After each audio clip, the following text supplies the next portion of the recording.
Hi everyone, I'm Mommy Rafi. Hello everyone, I am Teacher Sophia and I have been a SAM teacher for 6 years.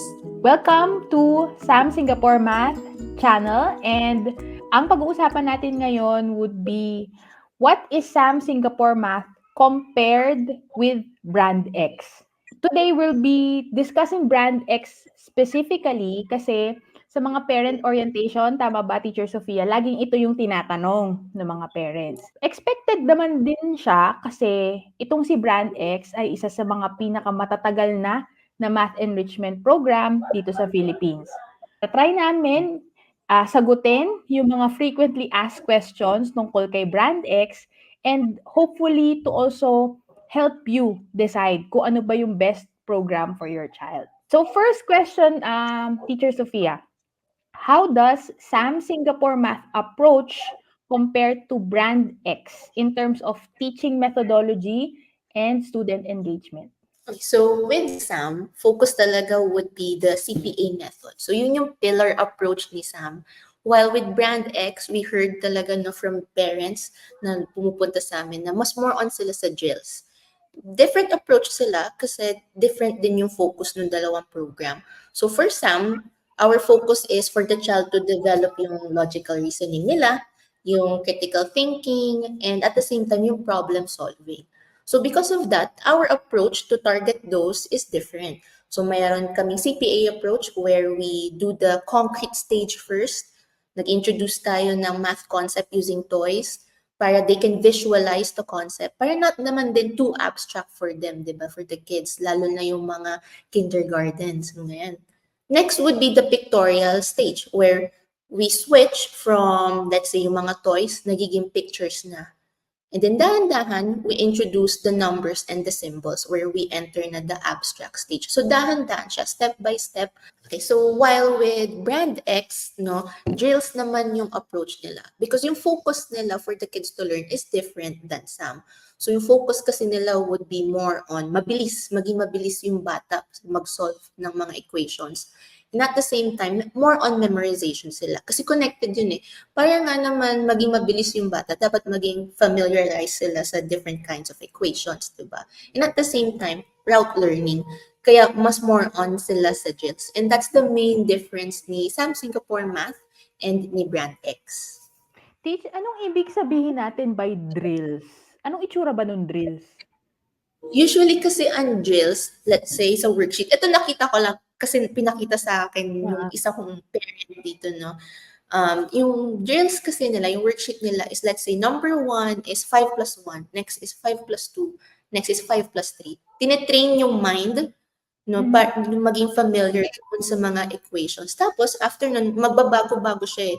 Magiging 10 times 1, magiging 21 plus 3. So, different equations. Na-expose naman yung kids sa different equations. Yun nga lang, paulit-ulit siya. Yun at yun. So, hindi nagbabago yung form of questioning kasi yung itsura niya, ganito. So, yung bata, since at the same time pressure, dire-diretso lang siya. Para nga naman mabilis din sila makapag-solve. So, ganun siya. Ganun yun. Oh. Parang kumbaga sa isang neighborhood, no?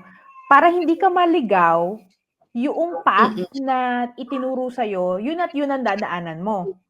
Yes, correct. Para hindi ka maligaw. Pero ang problem is, papaano kapag may rerouting, di ba? Paano kung kailangan dito ka na sa kalye na to pupunta? Hindi mo na So, dun na alam, yun. pumapasok. Oo. So, naliligaw na yung bata. Or like, for example, yun yung sa example yun ng Mommy Rafi. Pag may rerouting, natutuliro na yung uuwi.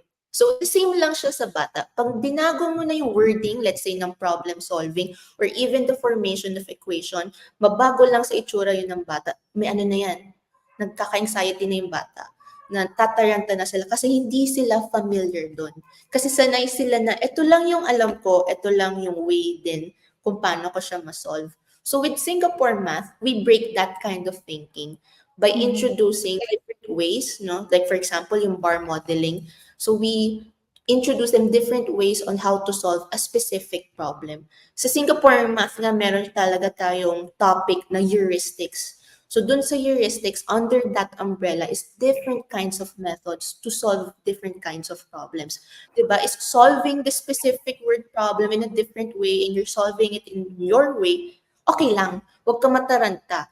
Kasi math is math. It's exact science. So yung answer mo ganun pa din as long as you understand the problem. And then at the same time, paano ba siya translate pagdating na sa school? Kasi di ba sa school naman, magsa-start naman talaga tayo with equations eh. But Yes. after that, pagdating ng college case study, di ba? May mga case study na. So, Oo. paano mo translate yung equations dun sa case study? So, dun pumapasok si Sam na sinasabi namin na madami kaming word problems pero kasi we're preparing your child to think. Kaya siya thinking math. May analytical skills talaga siya para kahit saan nila dalhin ng parte ng buhay nila, maki-carry over nila. Kasi nade-develop yung logical reasoning nila, yung analytical skills. So yun yung talagang main difference niya. Kaya may main differences din yung approach ni Sam and the Brand X. Malinaw yung difference kasi I'm sure yung mga co-parents ko na nakikinig ngayon, when you see both Brand X and Sam outside, parang pareho lang. 'Di Oo, ba? kasi Parang, parang lang siya math. Oo, oo. oo, pero ibang-iba pala yung approach, 'no? At saka kahit pa sabihin na, "Uy, pareho naman yang math," hindi pala. Sa Hindi, approach okay. siya clearly nagkakaiba. What specific advantages, although parang nabanggit mo na 'to kanina, pero baka may maidadagdag ka pa, does Sam Singapore Math offer over Brand X in developing problem-solving skills? I would say the spiral approach kasi ni Sam. So si spiral approach kasi ni Sam, yung isang concept na math, ma-revisit niya yun in how many times sa isang, let's say, sa isang taon. Pero ang pinakaiba lang is the level of difficulty. So at least, ma-realize ng bata na, ito lang din yung ginawa ko before. Pwede ko siya gawin, i-apply dito. But maybe if I can tweak something or add, since may nabago. So yung ganong thinking ng bata, una, nagiging independent learner siya. Kasi nakikita niya na, ito yung ginawa ko dati. Na nagawa ko mag-isa. Definitely, I can also do this by myself. Even if may bago na doon sa word problem. And at the same time, doon na din mo makikita na parang, itong batang to, hindi na siya takot mag-try. Kasi gusto niyang itry na mag-isa kasi alam niya na nagawa niya before. So, tatry niya ulit. So, parang nagiging na-addict sila. That's why Sam, seriously addictive mathematics. Na-addict sila na, if I can do it like before, if I was able to do it before, then definitely I'll be able to do it this time. And doon lang talaga pumapasok yung sinasabi ko like a while ago, no, Mommy Rafi, na Yeah. yung logical reasoning nila and yung analytical skills talaga, andun na siya. Na-form na siya ni Singapore Math, na nahuhone na, and at the same time, makikarry na niya sa different kinds of problems na sa math. Or even pagdating niya ng college and pag-work niya. Like for example, right now, may AI. Pero hindi mo naman kaya utusan si AI the analytical part, di ba? It's still us who's doing it, di ba? So yun yung ayaw natin matanggal sa bata and gusto natin ma-strengthen sa kanila. So with Brand X naman kasi, mabilis talaga silang mag-solve, hands down. As in, like, pag may mga students coming from Brand X, bilis talaga nila mag-solve talaga. It's just that, pag nabigyan sila ng worksheet na words na, medyo doon na kami kailangan room for improvement, I would say. Relearn it, ganyan. Kasi sanay sila na step 1, step 2, step 3. Pero if binago mo yon or may binago ka lang sa word problem, medyo na sila. Nalilito It na. takes time talaga. Although yung mga anak ko ngayon, they're not taking Brand X. Yung kapatid ko, yung bunso kong kapatid, years ago, Yes. nag-Brand X siya. Kasi di ba nga si Brand X, matagal na talaga siya dito. So, in-enroll siya Yes. ng mom ko. And then, naalala ko talaga na pag umuwi yung kapatid ko, may candy siyang dala. Kasi, apparently, napaperfect Siyempre nga naman, niya. oo. Oo, napaperfect nga niya. Ako naman, si ating Worry. paka-elemera kasi ako noon, tinitingnan ko, ano ba 'tong? I think pareho tayo ng nakita. Kasi ano siya, parang equation siya na magkakatabi. Tapos Ganon, yes. tapos, tama ka, tulad ng sinabi mo, pare-pareho siya ng itsura. Although perfect siya nun, imagine niyo every time na umuuwi siya, perfect siya, tapos may dala siya ng candy, ganyan. Hindi siya tumuloy sa isang math-related na career.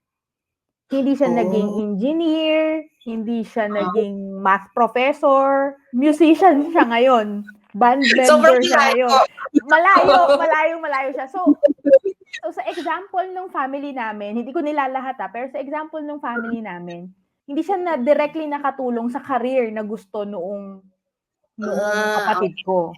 Pero syempre I had to say it out loud kasi tayo mga mommies, 'di ba? Kaya naman natin ine-enroll yung mga anak natin sa ganyan kasi for their future.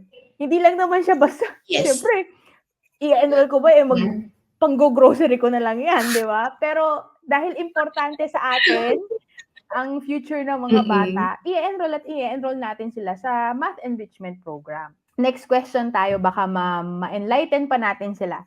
Baka meron kang pwedeng ma-highlight na unique features of Sam Singapore Math na wala sa traditional math programs. Siguro kailangan natin i-highlight yung traditional math programs dito kasi si Brand X, traditional math siya. Tama ba? Yes. Yeah. I think it would be definitely yung toys na involved. Kasi Singapore Math, hina-highlight niya na dapat may something na ma-visualize yung bata. So before niya ma-visualize yun sa mind niya, is dapat, di ba may nakikita talaga siya na toys and everything. Kaya talaga sinasabi din namin na yung kids kasi, huwag natin agad sabihin sa sarili natin na, alam ko na itong ganitong age. Eh, parang i-compare. Dapat alam niya na din to. Nakuha ko to nung ganitong age ako niya. So, sabihin ko lang siguro ng isang pasada, kuha na din niya yan. Hindi. Kay Singapore Math kasi, nagsistart talaga siya na ipakita muna sa bata yung concept ng math. And then after that, gradually, pupunta tayo dun sa abstract stage. And pag nakuha na nila yun, they know now how to think na mag-visualize ng mga problems and even yung equations, like how can they visualize ang 5 plus 1? Like, I don't know, no, Mommy Rafi, di ba nakita mo yun?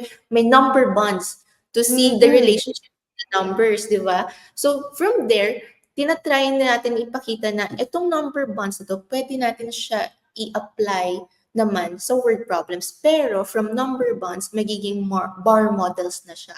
So, si bar models talaga, I would say, yung star ni Sam, kasi you don't have to memorize any formula when solving word problems. Eh, sabi ko nga, my gosh, sana man lang, di ba, nung bata ako, may ganito. Hindi ko to before, nagsusulat ako sa index card. Fine, medyo guilty ako dyan sa index card na yan. Kasi nito lang, di ba, nakwento ko sa'yo, meron akong accounting exam. Tapos hindi ko nga alam yung ganyan. And the only way I know how is to memorize. Oo, di ba? Easy yes kasi. Basta ma-solve na.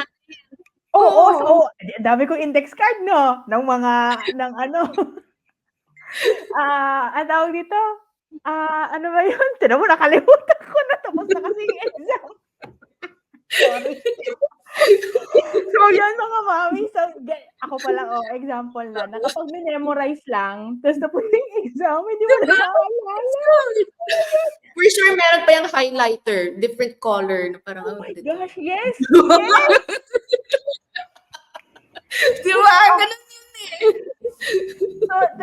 So to prepare for that exam, para nga makapasa ako, kasi mahina nga ako sa math, para makapasa ako, tulad ng sabi ni Teacher Sophia, nagkaroon ako ng mga index card, tapos as much as I can, kinabisado ko yung formula. Dumating na yung exam. Naalala ko yung formula. Word problem, masters. So, word problem siya. So, ako, sinulat ko yung formula. Confident ba ako? Pak, formula, ganyan. Tapos, unti-unti ko na kinukuha yung given. Ewan ko kung ganito yung process ng ibang mga bata. So, yung formula, tapos from the word problem, nilalagay ko na yung given. Ito. Tapos, mga May, oh my gosh, dalawa yung kulang. Di ba yung formula yun? Sabi ko, paano ko makukuha yung, oh my diba? Ito yung mga moments talaga parang, hala, iba na yung itsura niya. I think dito natin pwedeng matahi yung example mo kanina kay Brand X na iba na yung itsura ng formula. Hindi na kumpleto yung given ko. Ano nang gagawin ko din? Wala na, 'di ba? Mapapanic ka na eh. Kasi sabi mo, alam ko paano 'to i-solve, pero paano ko makukuha yung dalawang nawawala, yung unknown numbers, 'di ba? Ngayon Kaya doon nawawalan ng halaga yung pag-memorize. Kasi hanggang sa ganung level mo lang siya puwedeng i-memorize. That's what worked for us.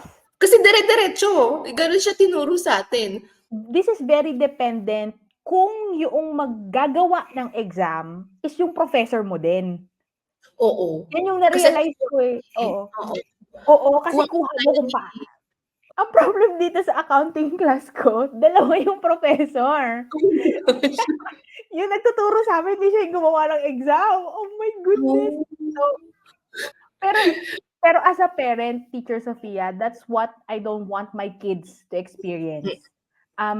Kidding aside, kasi ngayon pinagtatawanan ko na lang siya kasi sa experience ko, 'di ba? Pero yung helplessness, ay ayoko, lalong-lalo na kung alam ko as a parent na ako mismo hindi ako makakatulong. Kasi teach, 'di ba, exam nila 'yan, alangan namang katabi nila ako, tapos ganito mo I remember may exam ako niyan sa accounting, 'di ba favorite natin accounting? tapos nandito tayo sa Singapore Math, no, iba, 'di ba? Correct. Oh, ano Diyos ko, nangyari? accounting, alam ko exam nun, tapos parang may problem dun na, okay, if company ganito, ganyan, ito yung Hmm, revenue niya, ganito, ganyan. hmm. Tapos ako naman, sabi ko, "Ay, alam ko 'to, balance lang yan." Yung assets, ganyan, ganyan. Sabi ko, oh Oo. my gosh, ang laki-laki nung nasa right side compared dun sa left side. Left Hindi ko side, siya dapat balance siya. oo, hindi ko siya ma-balance. Tapos hinahanap ko, sabi ko, feeling ko may kulang ako dito. Tapos di ba meron pa yung mga word problems na increase by 10%, ganito, ganyan. So alam Hmm. kong may kailangan ako gawin dun sa 10% na increase, pero hindi ko alam kung saan ko siya Gagawin. i-increase. Oo, kung saan ko siya gagawin. So from there pa lang, sabi ko, ay wala, baksak na ako dito. So yun, yung parang, yung maiba lang yung wording, wala na, give up ka na. And tama yung sinabi mo, Mommy Rafi, no? Naging helpless ka eh, kasi ito yung alam mo, maiba lang, dead end na for you. Yung mom ko naman, she's very, very good in math. Hindi siya nag-Singapore math ha, traditional math siya. Pero meron siya laging sinasabi sa akin. Sabi niya, dapat gusto mo yung math. Kasi ang math, sabi niya ganito, kahit bali-baligtarin mo, yun pa rin ang sagot. Yes, yun So, nga. nung moment na yun, hindi ko siya gets. Ano bali-baligtad? So, I think yung bali-baligtad na sinasabi niya, ito yung in any approach. Yes, oo. 'Di ba? Kahit anong approach, pareho kayo ng tutumbukin. Yun Meron siya. lang isang tamang sagot. Tapos I learned that dito, kay Singapore Math. Lalo na yung training namin. Sabi ko, oh my gosh, ito, isosolve ko lang siya using algebra. Pero nung pinakita siya sa amin, I can solve it in different ways. Parang, ha? Grade 3 na aral to ng mga Singaporeans. Kami ata, high school lang. So parang, na-amaze lang talaga ako. Kasi parang, at a young age, ina-expose na ni Singapore Math yung kids to think creatively. Tapos at the same time, na-expose na din sila sa different ways. So, parang magiging kampante ka sa teacher na, pagdating nitong college, itong estudyante ko, hindi siya magagaya sa akin. As a teacher and as a parent, yun yung gusto natin, 'di ba? Oo. Sa mga anak natin, sa mga students natin. Kasi yun yung success natin, 'di ba? Dun natin Correct. mine-measure yung success natin, hindi yung pagiging dependent nila. 'Pag independently na nilang kaya, abay, Mm. okay na, we did our jobs right. Last question, Teach. So, in your experience, what have been the most significant improvements observed in students who switch from Brand X to Sam Singapore Math? Ito, memorable sa akin to. Yung isang student ko before, umattend siya sa amin for a free assessment. Ayaw niya pumasok ng center. Umiiyak siya. Boy siya ha, grade 3. Umiiyak siya. Tapos sabi ko doon sa mom, what's wrong? Ganyan. So parang tinatry na namin i-comfort. Ganyan. Yung pala, we found out na ayaw na niya mag-math talaga. Even sa school, na-carry niya yung hatred sa math. Yun yung term ng parents nun, hatred sa math. Kasi talaga nagiging open yung bata na, I hate math. Nagiging ganun na siya na, I hate Talaga. math. Yun na talaga. So nung nalaman nung bata na magsosolve siya sa SAM, nataranta siya, na parang ayaw niya nang pumasok. Pero for assessment lang yun ha, for assessment lang. So sinabi ko, sige mami, reschedule na lang natin yung assessment kasi yung child, hindi siya ready. Ayaw mo naman syempre ipilit, di ba? Kasi lalo siyang magta-trauma. Pero after talking, ganyan, pinapakita na, tinor ko na lang din, para syempre hindi din sayang yung punta nila dun sa center. Tinor ko na lang din siya. So sabi ko, so dito yung mga grades 3 and up, tas dito naman sa side ito yung mga lower ng grade 3, ganyan. So I think may nag-approach sa kanya ng bata. Naglaro sila. May Tas nung nag-approach sa kanya na bata din. oo, natapos na Okay. yung session. Yun naman, yung bata yun, kaya siya naglalaro. Kasi may reading, may reading corner yung si center. Sa Sam San Mateo. So may reading corner kasi si Sam San Mateo. Tapos, edi sige, lalaro sila, in-approach siya. Aba, gulat ako. Bigla na lang napasugutan siya ng assessment. Tapos pinapasa nung kalaro niya yung question. Tapos siya yung sumasagot. Kailangan lang pala niya makita from other kids na hindi talaga siya graded. Kasi parang yun yung feeling niya na graded. Tapos kailangan niya matapos yung assessment, yung worksheets. Tapos doon, confident siya. I mean, hindi naman confident, pero parang comfortable siya to say na, ay, teacher, di ko po nasugutan si numbers ganito, ganito, ganyan. Kasi, hindi ko pa po siya alam. So, okay, sabi ko, okay, medyo nagkaroon siya ng confidence nun. Tapos as time passed by, na nag-enroll sila, mga 1 year din sila nag-enroll, nauuna na siya doon sa schedule niya. Kasi gusto niya makipag-play, tapos minsan gusto niya, mas madami siyang worksheets ma-answer. Yung nakita mo na yung excitement. Compare doon sa first niya. So, talagang doon ako, I mean, kaya siya sinasabi na we make math fun and easy. Kasi kailangan talaga mamahalin muna ng bata yung math bago niya mag-test. Kasi pag may takot, pag may anxiety, talagang sarado yung kids na, no, I don't wanna learn math. Kasi natakot sila, na-traumatized, na parang feeling nila yung mangyayari sa kanila during our class would happen again doon sa nangyari before.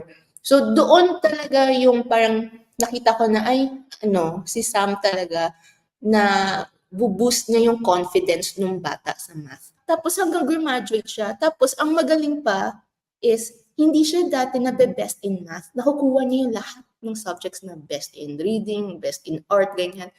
Nagulat ako, nagkwento yung mom, ay teach, alam mo ba, best in math siya. Siya ang nakakuha ng, parang yung grade niya is 98 point something. Ganun siya.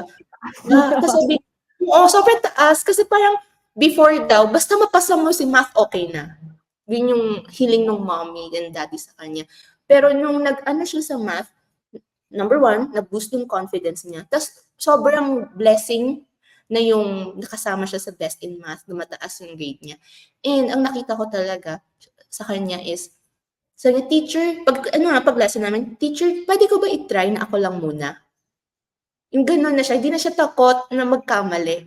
Na parang, kaya ko yan. So, dun yung moment na parang sabi ko, ang laki ng improvement nitong batang to. Na hindi sila na-pressure. Kasi yung teachers, patient with their pacing, and at the same time, gina-guide talaga sila. Mas ina-encourage pa sila na, okay lang magkamali. At least alam mo na kung saan mali. Tapos you can try another one. Thank you, Teacher Sophia, for today's session. Thank you then, Mommy Rafi, and everyone for watching. So if you have any questions, Puno, or suggestions, let us know by commenting. Please remember to like and subscribe. Bye! Bye-bye po!